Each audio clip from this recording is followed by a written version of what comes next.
Yeah. Good afternoon, ladies and gentlemen. Welcome to the special edition of the Green Party, the Black Caucus, Green Party of the United States Women's History Month celebrating Black women. We have a lot. We're gonna start this edition. I have special guest Monica James. Felina Farley is chair of the Ohio Green Party. Uh, Monica James is spokesperson from the Green Party of the United States Women's Caucus. And later in our broadcast, we'll hear from Raisha Knight, whose 11-year-old son was choked out by a White Bear Lake police officer during a raid this Wednesday. How's everybody doing? I'm good. I'm Before good. we before we get started, I just want to raise up Annie Young. She's a longtime Green Party activist, and Annie Young died January 22nd, 2018, at the age of 75, was an American politician and member of the Green Party of Minnesota in Minneapolis, Minnesota. She was elected at large member of the Minneapolis Park and Recreation Board. Young ran for Minnesota State Auditor in 2010 election. On November 8th, 2005, Young, Tim Nordyke, and Mary Merrill Anderson were elected as at-large commissioners of the Minneapolis Park and Recreation Board. She was endorsed by the Green Party of Minnesota. Young ran for re-election in the 2009 Minneapolis municipal election. She was one of two elected Green Party members in the Minneapolis city government. The other city council member Cam Gordon. So we just wanted to lift Annie Young up today and celebrate her success.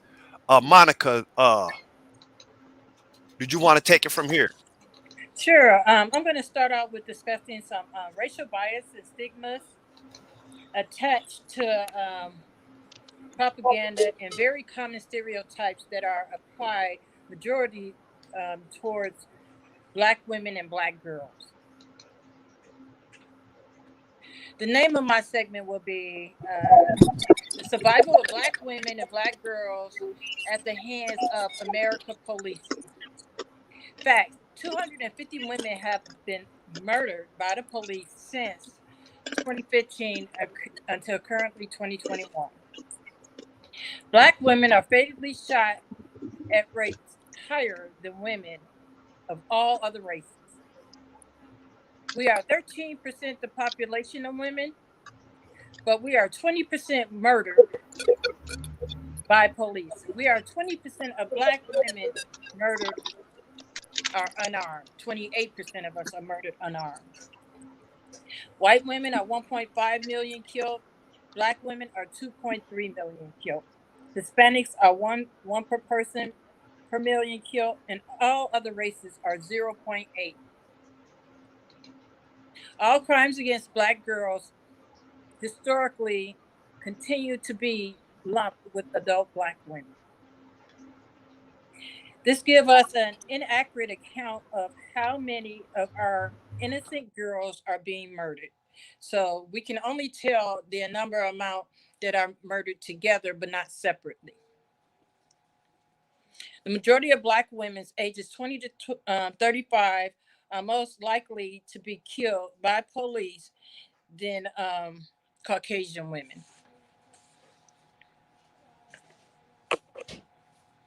The stereotypes and propaganda by police that leads to the violence, attack, rapes, and murders towards Black women and Black girls.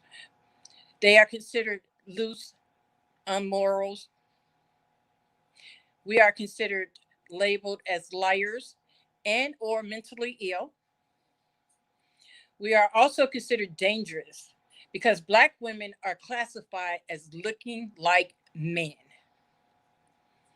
Historically, Black men are considered a threat. So if Black women are considered a threat, it's because they say we look like men to them. Black women and girls are classified the invisible kills committed by police, especially without accountability.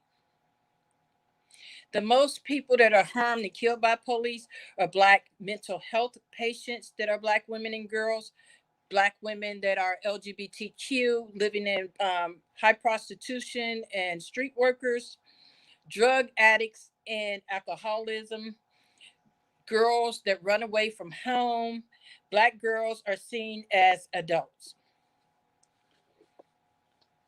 Out of the total of 48 Black women murdered and manslaughtered, only 2 cops have been charged since the year of 2015 for those incidents that took place. We need to practice on changing the culture. What is the culture of policing?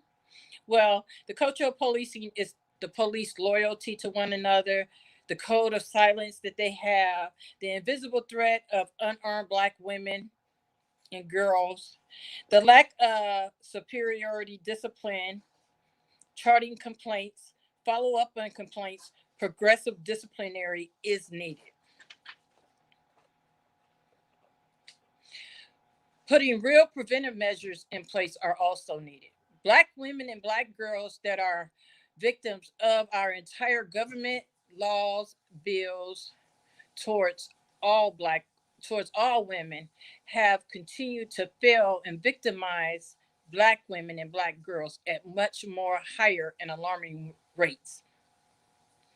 I'm going to give you an overview of some names that we all will recognize that was killed by police officers. And then I will probably go into the youth that have been traumatized by police officers. Breonna Taylor, DeCynthia Clements, Pamela Turner, Marion Carey, Shelley Frey, um, Yvette Smith,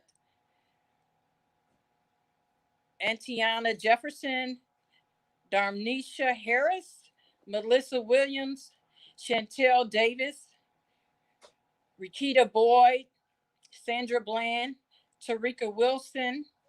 And when Tarika Wilson was killed, her 1-year-old son was also shot and he lost a finger because of that. Katrina Johnston, Kendra James. And so, as I stated, I will go into what happened to our children.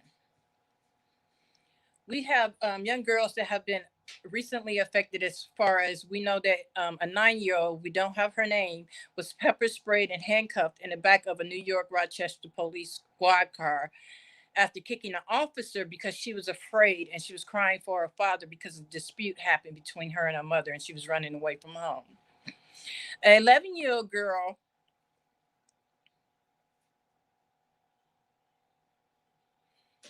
Hodges from Grand Rapids, Michigan, was held at gunpoint and handcuffed. A 17-year-old pregnant teenage girl was tased by Bronx police. Daylin Rosario. 11-year-old girl was tased in Cincinnati, Ohio. Kia Rowe was only 6 years old in Orlando, Florida, arrested her and handcuffed her. And so, as I stated, there was a 7-year-old who is the youngest girl, Black girl, that was killed by police on a no-knock warrant in Detroit, Michigan, asleep on her couch in the front living room. And that led me to look up some statistics about what I can find on Black girls in high school.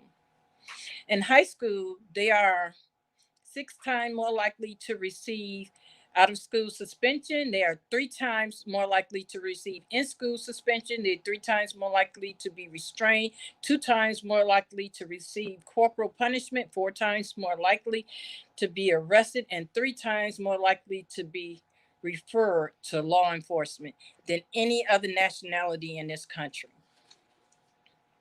I wanted to end on this note that the last 20 years have left Black women unarmed, underprotected, in the faces of their continued vulnerability to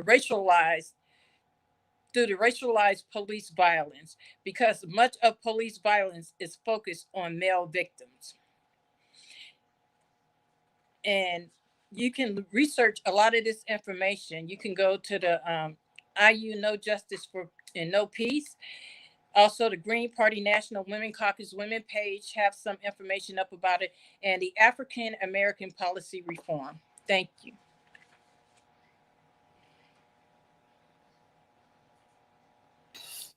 Thank you, Monica.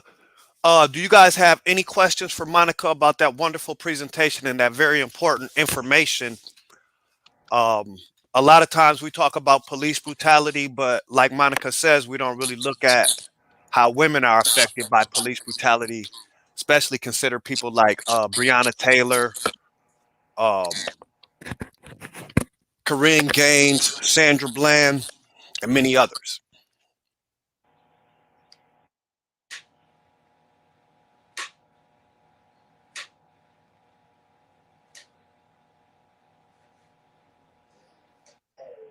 Did, did anybody have? Did any guys? Did either one of you guys want to add? Well, I'm also concerned of there's been an increase in crime for young girls, especially. Right, just recently here in Ohio, we had attempted carjacking and a homicide by a 13 and 15-year-old girls, black girls, and I know it's getting worse because most of us are essential and most of us are outside the home while these kids are trying to so-called do this work at home, and it's hurting us. It's increasing crime. It's increasing neglect of the children. Um, it's causing a tremendous amount of stress on black women, especially. Um, a lot of them are losing it and decreasing the abuse on the kids, and it's getting out of hand. And you know, Trayhan, even though I didn't put it in there, I wanted to say our federal government passed over 300 laws against women. And we know that women are targets, and that most mothers ask their children, their daughters, call me as soon as you get home, send me a text as soon as you get wherever you're going, because of safety issues. And with these laws constantly being passed and these constant attacks on women, they are affecting Black communities at alarming, much higher rates.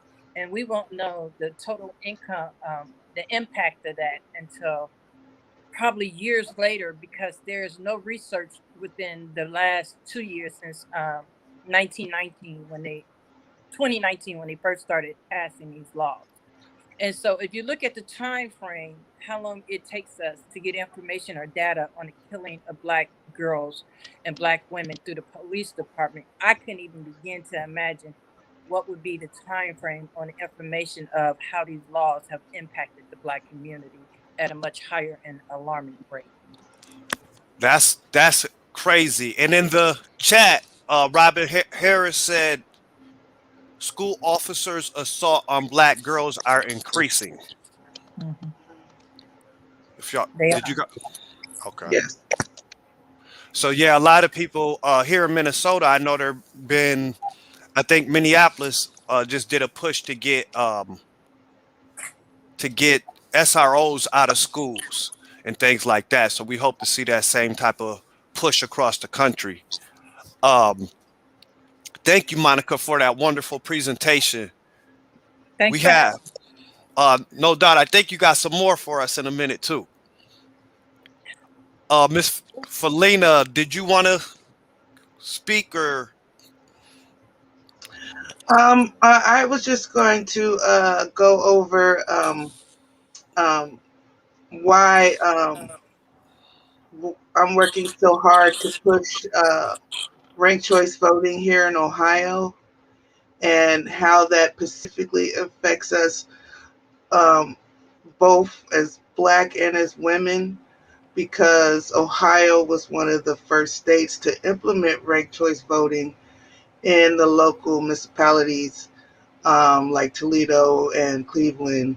And once that was implemented, the increase of elected women and Black people was overwhelming, and it was more representative of the community. And a lot of us talk about what policies will actually help Black people and would help, especially Black women, to be more representative in their communities. And ranked choice voting is something that we have to really push hard. It's a huge learning curve, but we have to, you know, start focusing on some policies that really benefit us in our communities, especially at the local levels.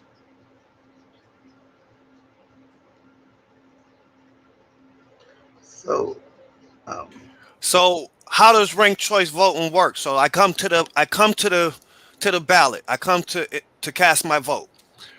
What's the process then? okay. Um, so there would be a person running for, well, there'll be about like 4 or 5 people running for a seat. And instead of just choosing the one candidate, you can rank all 5 candidates: first place, second place, third place. And if your first place choice doesn't win the 50% majority of the vote, then your second place choice, whether your last choice will get knocked off, and those votes get rolled up. And it keeps getting rolled up until you have a 50% majority, and that candidate is the winner. Right now, the way we're voting is that um, a candidate can win with only 30 something percent of the vote.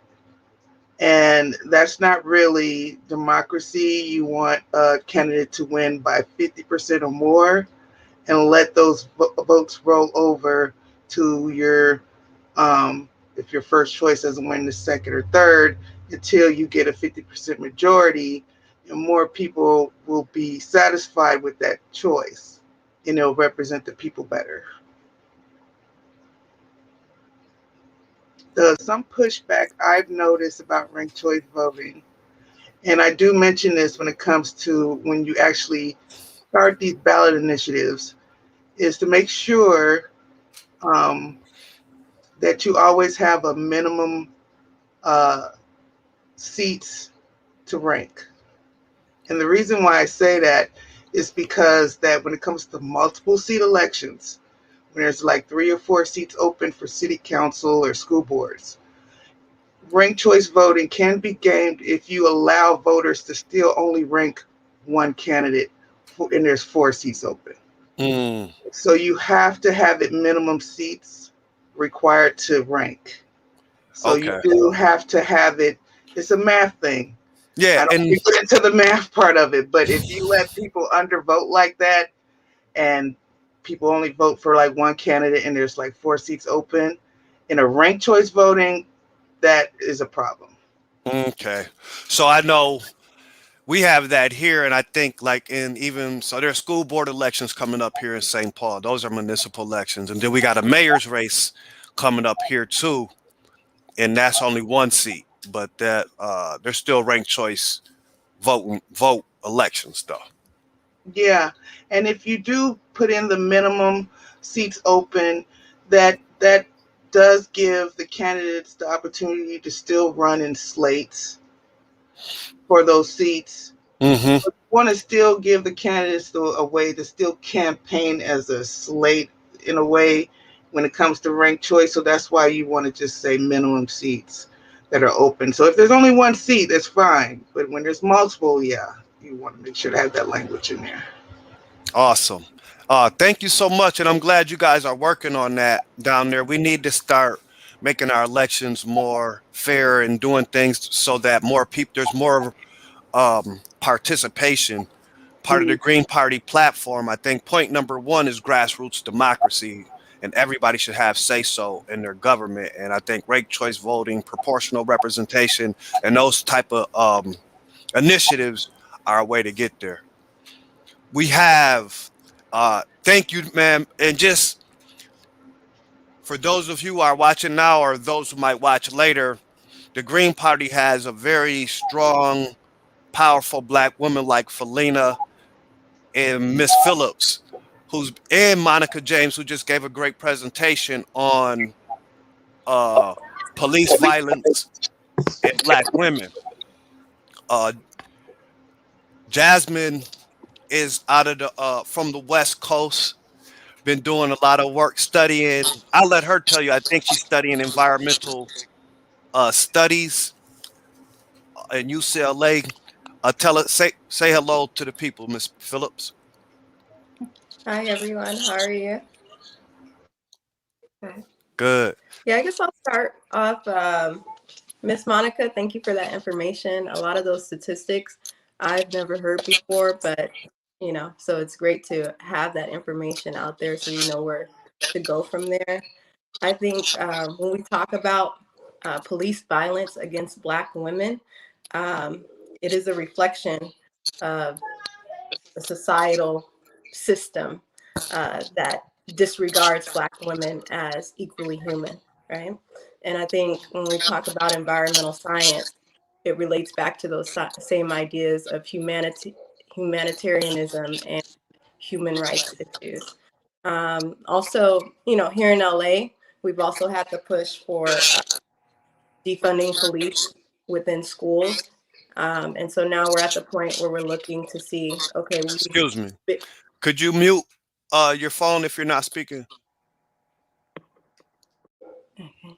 So now we've gotten to the point to where, specifically in Los Angeles, there have been some funds taken away from school policing, and they're being reinvested back into Black students. So I think that is a positive step moving forward. I've also noticed, you see all the time in the news where you see these police officers manhandling, our young girls in the school system. And again, I think that goes back to this idea of how do we make sure that Black women are receiving equal treatment, fair treatment by officers, by business owners when they go into a business. Um, and then also when we talk about um, crime and specifically human trafficking, there's been a lot of criminalization of women that have been forced into sex work. And I think that's also something we have to deal with definitely when we talk about, for example, Cynthia Brown in her case. So yeah, there's a lot of work for us to do. And I think it's all about making sure that human beings are respected regardless of their race.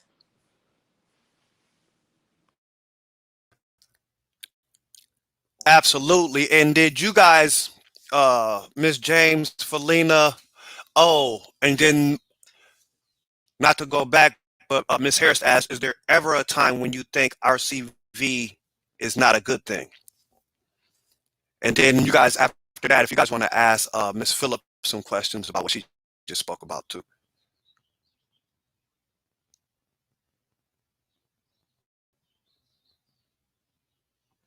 So I know, like, one election, they were just telling people don't rank people. So that can be problematic if you're in a race and you're, the Greens were like, oh, we really believe in some of this stuff, but we're dealing with other people who may not really believe in ranked choice voting, so they're not going to say, vote for me first and then him second. They're just going to say, just rank me and don't vote for nobody else.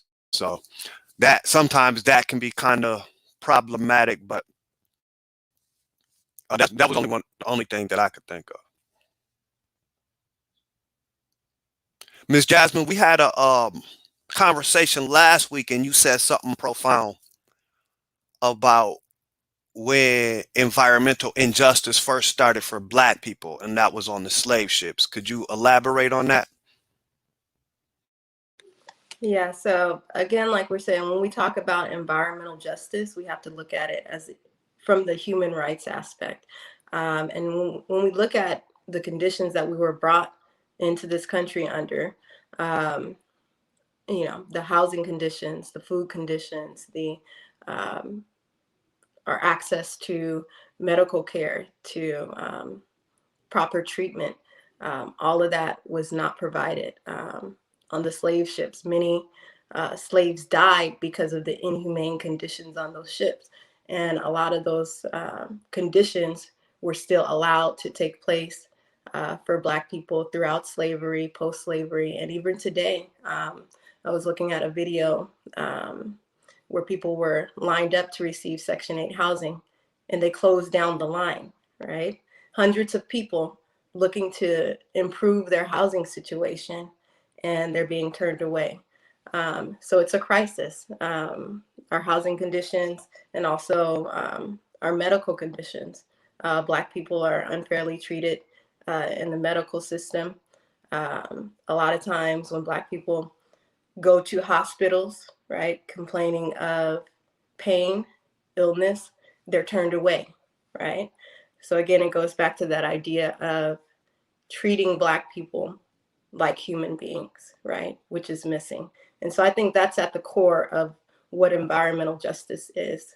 I did some research. I read about Robert Doyle Bullard, who's considered the father of environmental justice. And a lot of his fights have been to fight against residential apartheid, right?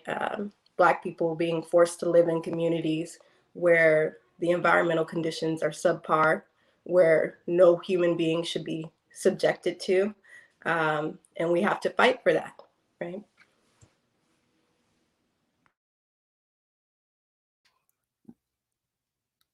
I never heard the term residential apartheid, and I think that's incredible. And then just before, there's a couple questions in the chat that I think I'm gonna read, but racial covenants were laws where they would create these mortgages or deeds on houses that say you can't sell this house to a Black person. So then here in Minnesota, it will force people to have to buy, even if you could afford to buy the house, you couldn't buy it because you're Black. And then that will force you to have to buy a house in maybe a place where the environment isn't where there's toxic waste or where there's pollution and stuff like that. And that was because of policy kept us Black people here in Minnesota having to buy houses where there's a lot of pollution at. And then also where the equity is not going to grow, as opposed to where if you lived on Lake Calhoun or lived here in St. Paul, like on a street like Lincoln or Summit or something like that, where the houses are worth like 500,000. They're building equity. They're able to tap that equity to help send their kids to school, start a business, etc. Where the Black homeowners aren't able to do that as much. Ms. Harris said, "How can we encourage Black activists, etc., to get more involved in environmental work?" I think you have to kind of speak to people where they are. So sometimes people aren't at the point where they're focused on trees and, air quality and things like that. But if they're being directly affected by it, then I think people will hear you more. For example, I grew up in Inglewood, California, which is right next to LAX airport. When I was a kid, every 5 minutes you'd hear airplanes going over your house, right? I'd go to sleep to the sound of airplanes flying over my house. And there's been research to show the effects of sound pollution on people's health and on people's life expectancy. And so in the city of Inglewood, eventually there was enough grassroots organizing, enough community members that said this is enough. And eventually there were, the city had to pay for sound installation on every single house and every single apartment building in Inglewood. So I think that is an environmental issue that spoke to the community, that all the community members were able to rally around because they understood how it was directly impacting them.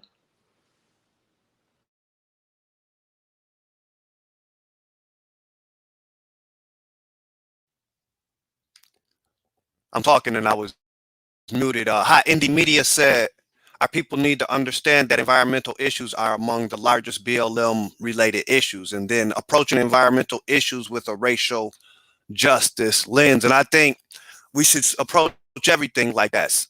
Public safety, environmental justice, even clean water should have an equity lens to it, because water is life, is life too. We Yeah, and had I wanted a go ahead. wanted to hop in. I'm sorry about that, Trey, but I wanted to ask Jasmine, because when you got into clean water, we have several other conditions with environmental injustice in our communities and around the country, where they wanted to build a plant here that was so toxic, full of lead, that would probably kill all of us in a matter of 3 to 5 years.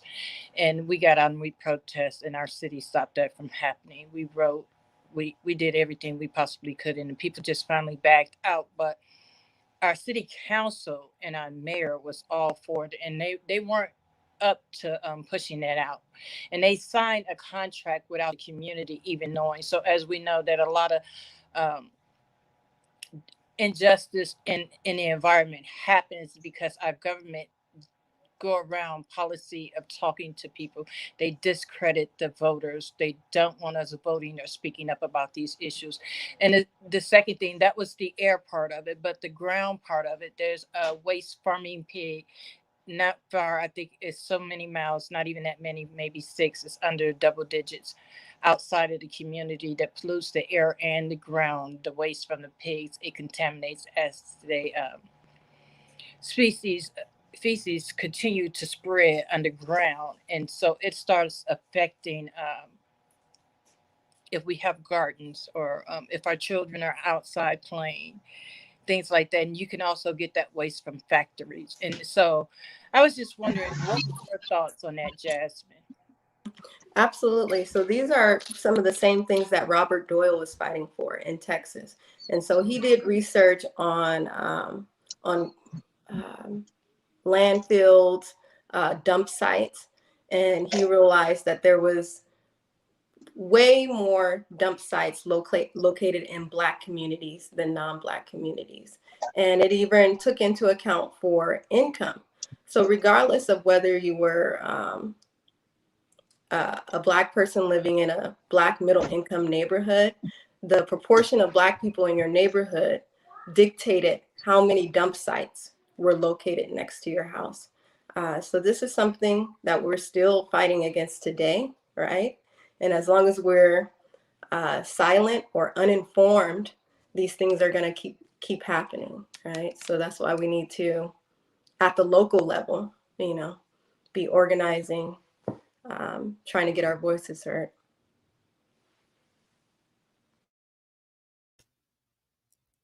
That was that's powerful. And environmental justice in the Black community is really, really important, and we really need to try to start finding creative ways to get our people more involved with that fight. Another question: what programs do you know are available for women who have and are being harmed by the state, Miss James? I personally have an SOS, Save Our Sisters program that came together for young underprivileged women.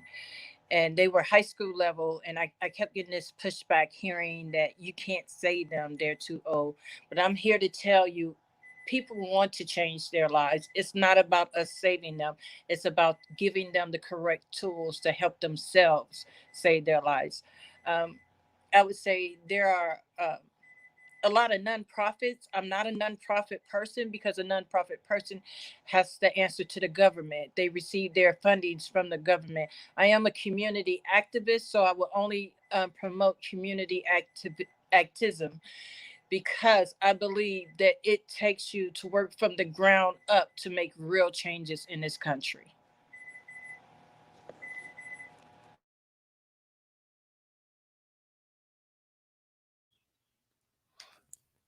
That's right. And yeah, we want to make sure that we get everybody that we can keep everybody up to speed with the resources that they need. Um, so we had Raisha Knight. She keeps coming back and in and out. She's saying it's hard for her to stay on on the program. So if she comes back in, we'll just start asking her questions right away. But just a little backdrop and kind of going off of what you guys were talking about, the harm that Black women are facing from law enforcement across the country. Uh, Last Wednesday, her house was raided. And then she said the person they were looking for, he was on an ankle bracelet. And she was saying that they could have just called her and she would have brung him in. Basically, it was a no-knock warrant. So she's coming to answer. She hears two big booms at the door. She's coming to answer the door. Soon as she's like, they're already in the house when she's coming to answer the door. Then, so they're in the house. They get the person that they're looking for already in handcuffs. Then her other son comes out, and he has his hands up. Keep in mind, he's only 11 years old. And then when he comes out, you can see she has a video too where the officer starts to choke him. Kind of where if she was on, she would be able to tell you that she said he got lifted off his feet. And so subsequently, we held a rally for them the following day. And then so we held a rally in front of Ramsey County.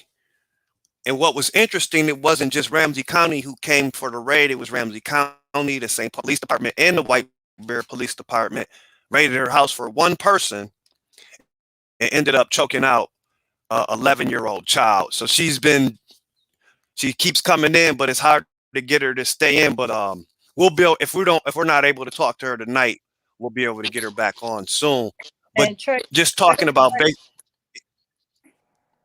you said they raided okay. her house for one person and there were no weapons found and they choked out an 11-year-old? Are you saying no weapons was in that house neither? The person, so if you're on a house arrest, that means you're on an ankle bracelet. And basically, if you're on an ankle bracelet, you're kind of already in custody. So they knew exactly where he was. They knew he was there, so there was no reason to come into the house like that, is what she was saying. I don't know if there was weapons in the house or not. I don't think that they were just looking for him. And then they came and they already had him. So they should have just left. The other little guy, he's 11 years old. He wakes up. He says the first thing he sees is AR-15s. So imagine you're 11 years old. You're waking up. They're living with somebody else. So it goes back to what Jasmine was talking about. And now here in Minnesota, if you get raided, that's a automatic eviction. So not only is she out of housing, her son's been choked. She's losing her housing. Whoever she was staying with is losing her housing because law enforcement decided to come at them like that. I just wanted to know you guys' thoughts on that before we move on to the next subject. If she doesn't, and I don't know if she'll be able to get back in. And I think you just expressed what I was trying to point out, the fact that probably since she's in subsidized housing, there's probably no weapons on the property. Secondly, it goes back to what Jasmine said, how people are becoming turned around from affordable housing, and once you get evicted for things like that, you can't come back into those affordable housing. And I know there were hundreds and hundreds in my little small city of people trying to get affordable housing, and it's just not accurately available. But the fact that it's just so inhumane that they knew where he was at, that they knew he was on house arrest, so he was monitored. They knew exactly where he was at, and they came with 3 different police departments, probably to an unarmed house, to continue to abuse an 11-year-old child. Again, that points back to the system of how many unaccounted children there are that are being physically and mentally abused by the police departments. Miss Phillips? Yeah, like the part that gets me is the trauma of the 11-year-old.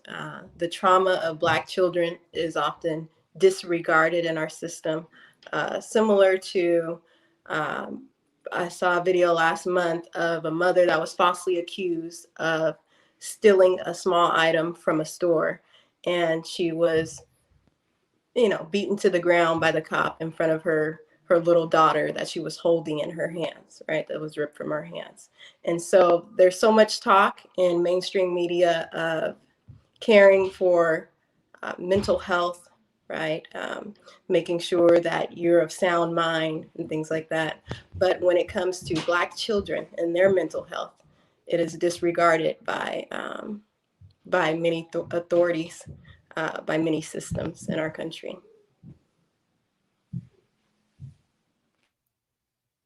Felina, did you want to chime in on that?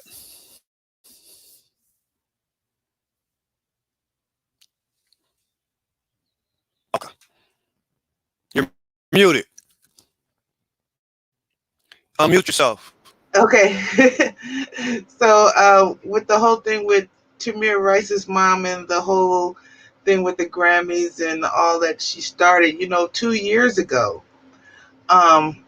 there was this local Columbus, Ohio video of these two young Black boys that were getting severely reprimanded by this cop for having these BB guns, and how they could have lost their life playing around with these BB guns, and how he could have shot them and everything like that. And she was so, that upset her so much. It was so triggering because, Ohio's an open carry state.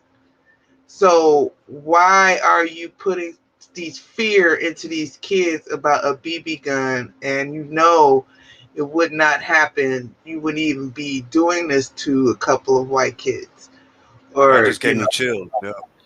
yeah. So for you to have like you needed to give these two Black boys the talk as a white cop was just so insulting. So she's been outspoken and very active here in Ohio.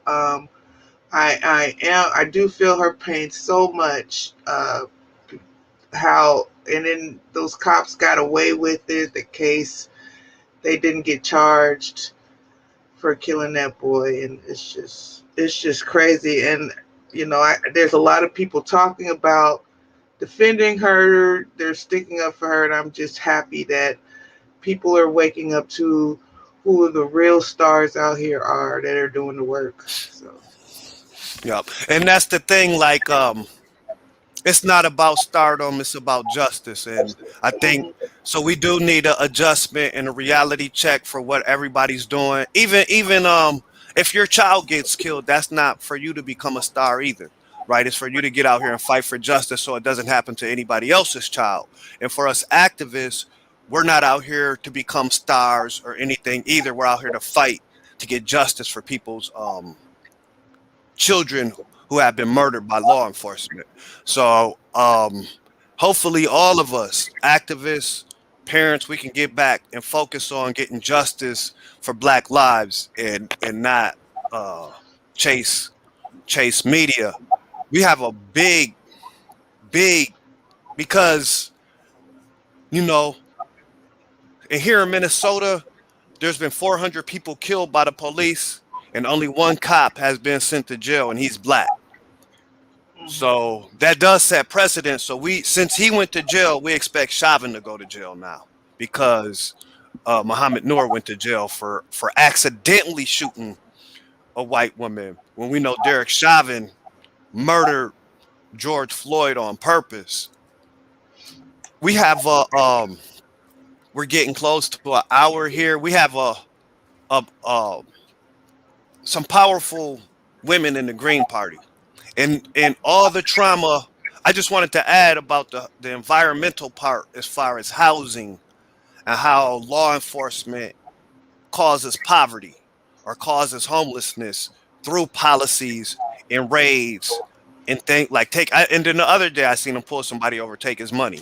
So I know it's like, oh, it's about to be rent time. They just took $2,800 from him. Probably gonna take your car.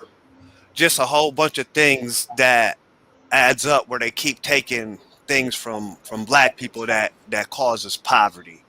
But through all that, through the trauma, I just wanted to add about the environmental part as far as housing and how law enforcement causes poverty or causes homelessness through policies and raids and things like through having to fight through poverty, through having to deal with police brutality, through having to deal with racial discrimination, racial covenants, we still produce powerful, powerful, powerful Black women like the people I'm speaking to on this call, and like some people who are part of the Black Caucus, like Robin Harris. I'm gonna let Monica James take it from here. Well, Trey, I just want to say thank you because you know that's one of my biggest pride is Miss Robin Harris. I gotta go there.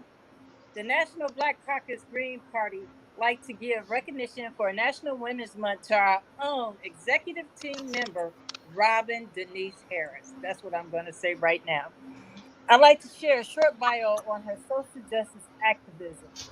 She's a writer, she's a poet, she's a public speaker, she's a tour guide, and a history enthusiast. The Texas native Robin currently lives in Florida, where she also fights alongside other activists. Robin has spoken to several press conferences. She's created several rallies along with others and also organized and assists in many community events.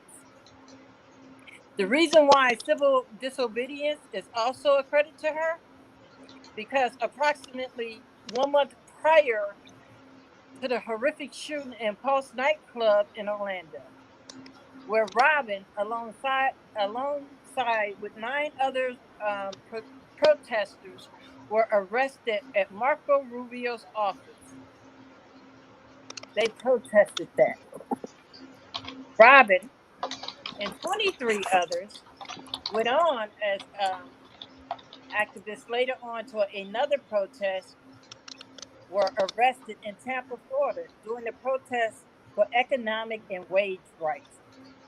Also, she went on to DC and got arrested there too. I'm telling you, Robin's tough. She ain't backing down. I don't care what nobody say. She got arrested at a DC protest in front of the White House as a means protest against Trump administration health care policy. Robin is actively co-chair of the Florida Green Party. She was previous co-chair, just stepped down maybe a couple months ago of the National Black Caucus, and then she became the Green Party parliamentarian of the National Black Caucus. Robin has several activist duties within Central Florida. She continues to speak up for racial injustice and against all types of discrimination and intersectional issues. Robin has lobbied in Washington, D.C. and in Tallahassee, Florida. Currently, she has launched socio political forums that engage conversation within the local community. Robin ran for County Commissioner, District 6 in Orlando, Florida. Although no win, I'm going to tell you, she gained successfully and received 25% of the votes as a first time candidate. After reading such a successful and outstanding bio, this brings us to the biggest acknowledgement and honor Robin Denise Harris has achieved.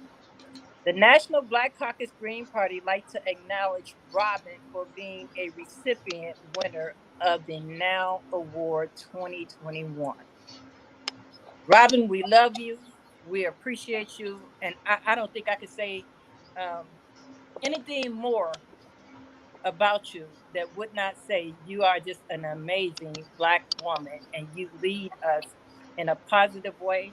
And one day when I grow up, girl, I'm going to be just like you. No doubt. So yes, we just want to keep lifting up uh women, Black women specifically, because we're the Black Caucus, but we celebrate all the women in the Green Party for Women's History Month. Join the Green Party of the United States. Join the Black Caucus Green Party. You can go to gp.org.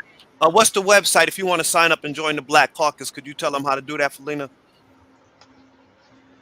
Oh, let me unmute myself.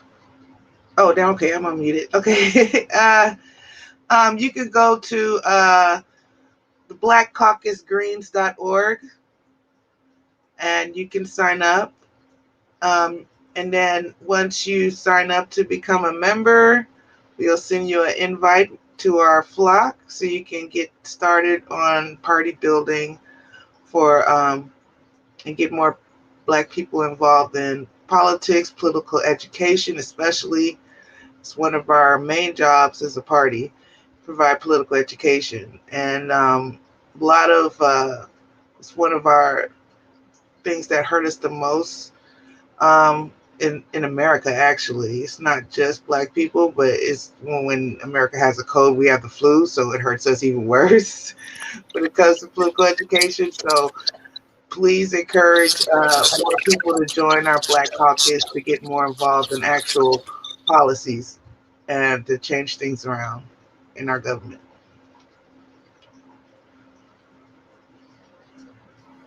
Absolutely. And just some closing words, Jasmine, Monica, before we check out. Thank you, Trey Hearn. I'm just glad to be a part of, this event. Getting to engage with other, wonderful Black women that are part of the caucus. Thank you. No doubt. And I like to say thank you, Trey Hearn. This was definitely a great show, and I appreciate Felina and Jasmine, who both make me so proud as National Black Caucus of the National Green Party Black Women. I'm just so proud of you all. No doubt. So go to the Black Caucus Green Party Black Caucus Facebook page, like it. There's a Google form on there. You can sign up to be a member. We'll start doing these. We're going to be talking to you like this more often about issues that are important to the Black community in the African diaspora. Thank you guys for all tuning in. Have a prosperous week. Peace. Thank you. Good And night. thank all of you guys for participating in this great conversation. Thank you. Good night, everybody. Good night. Peace. All right.